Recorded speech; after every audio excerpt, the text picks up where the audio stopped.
Sometimes we like to do things a little bit easier, and we are doing a single configuration. There's no need for scripting, and a visual interface, a graphical interface would be great to have.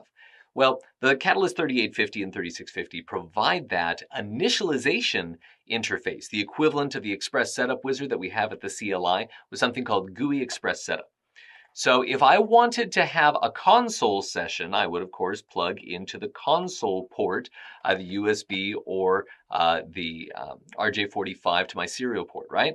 Or there's another way that I could get connected by simply plugging into a regular switch port. So I'm going to take one of these ports and plug it in here.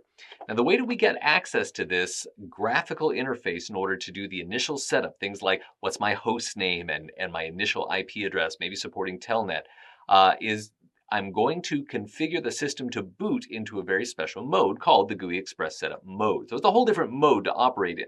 Here's how it functions. We bring up the switch and we let it boot all the way up. Don't start the next step too early. You want to make sure that you have entirely booted and all the LEDs are stable. Then you're going to press and hold this mode button up here.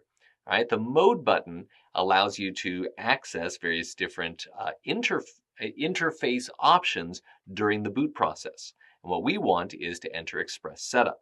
So we wait, everything's stable, we press and hold the mode button for 3 seconds. After 3 seconds, the top row of LEDs are all going to turn green, just like you see there. So once they all turn green, then it's an Express Setup mode. Express Setup mode will actually provide DHCP to my client using the 10 subnet, the 10 private address subnet. So I'll be assigned an IP address like 10.0.0.2, assuming my network card is configured for DHCP. It needs to be set up that way. And the switch will have an automatic SVI setup, a virtual interface at 10.0.0.1. So from my browser here on the device, I will open up https://10.0.0.1 and I'll be able to access a graphical interface for the switch where I can do some initial management. It'll prompt me to log in. And again, there's no username. I just put in the default password of Cisco, and I'm able to start that initial configuration process.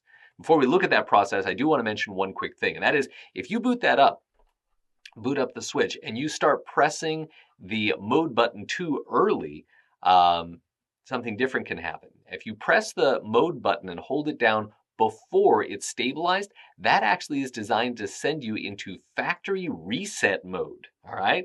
Now, another thing to be aware of is if you try and boot to Express Setup, and instead of getting all the LEDs up here to be green and happy and just stable, if instead the LEDs begin to blink together, it's saying, I know you're trying to boot into Express Setup, but I've already been set up. I already have a configuration. No, you may not go into the Express Setup mode until you log on and wipe out the configuration and reboot, or you jump into factory reset mode. Now remember, how do you get into factory reset mode?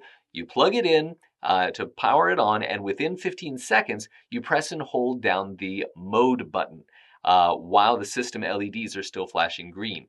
And eventually, all the system LEDs will turn on and remain solid. So not just the top row, but all the LEDs will turn solid green. That's telling you that you're going to factory reset mode. Once you've done that, then you can reboot and you will have zero configuration. So be careful about that one. It's almost a little too easy to get into that mode.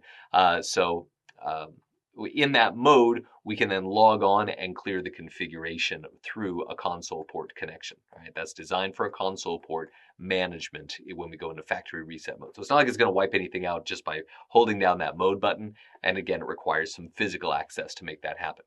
Now, let's talk about what happens once you get into that graphical interface. You put in, again, no username, but a password of Cisco. It's kind of weird. It gives you a place for a name and password, but you just put in the password. Again, that 10.0.0.1 website.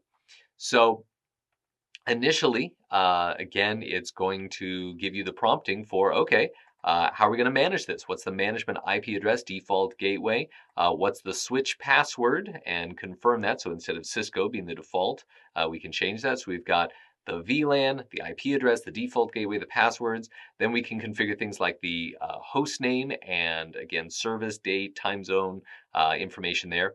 And under advanced settings, there's some other things we can configure. If we go to advanced, that's where we go to enable things like Telnet is under advanced if you want to support Telnet. Setting up snmp and the community string if you want to point to an snmp management system, you can do that.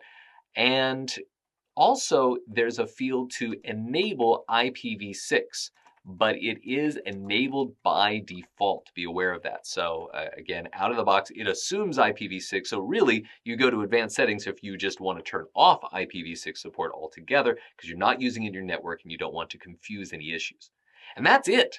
Right? This is not where you go to configure a whole bunch of VLANs, to manage your own DHCP, to enable the mobility configuration. None of that is here. This is just the equivalent of the initialization tool in the CLI, that wizard, to just get yourself identified with an IP address, booted up, and ready to be connected to for further configuration and management.